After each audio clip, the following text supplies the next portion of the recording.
Hello everyone. In this video we are going to have a look at the Android file system.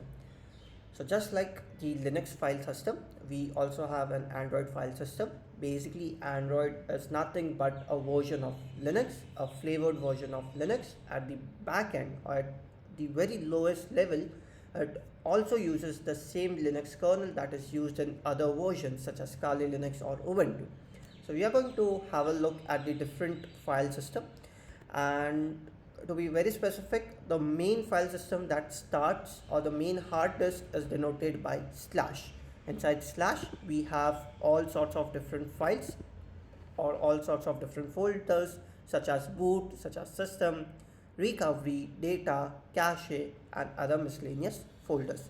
Such the demo time, and let's have a look at all of these different folders with practical examples. Okay, so in order to go inside the Android file system, I'm going to simply write adb shell, and you can see that I am the root user of the device.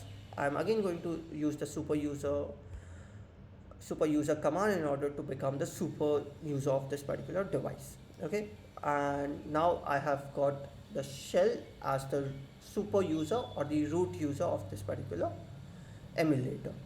Now as you can see, we have a lot of different folders that are contained inside our slash directory. Okay, let's go to them one by one. So first we are going to go to the boot folder. Let's run the boot folder. You can see the boot folder is not available right now. Why? Because we are using an emulator. However, if you are using a real disk, you would be able to see the boot folder. The boot folder contains all the all all the initial or all the initial programs that needs to be started. It contains the init programs that we call. It contains the Android kernel and all sorts of different programs that runs as soon as your system gets started up. Okay, the second folder that we are going to have a look is the system folder. And as you can see over here, we have a system folder installed with us, and inside system folder we have all of different folders. We are going to specifically go inside the user folder. Inside the user folder you would be containing all the different files and folders related to that particular user. The next folder that we are going to have a look is the recovery folder. Okay, and as you can see over here, there's not a recovery folder that has been installed. Why? Because my emulator has not been backed up yet. As soon as my emulator is going to get back up, it's going to create a folder called as the recovery folder. However, we are going to move on to the next one, that is the data folder. The data folder is the one that is very much important for us. Inside data folder, we are all again going to go inside another folder called as data, and over here all the data related to a particular application has been stored over here inside the inside their application bundle ID. So for example, let's say for Diva we have a bundle ID called as jakar.async.diva. Let's go inside this, and inside this, if you just ls, you can see there's a cache data, there are specific databases.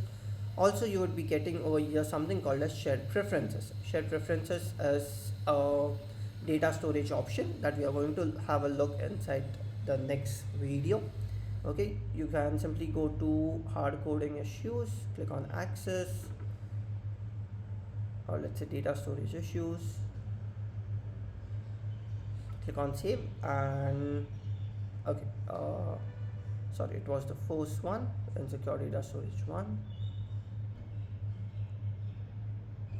Click on save, and as soon as you ls, you can see that there's a shared preference folder that has been created.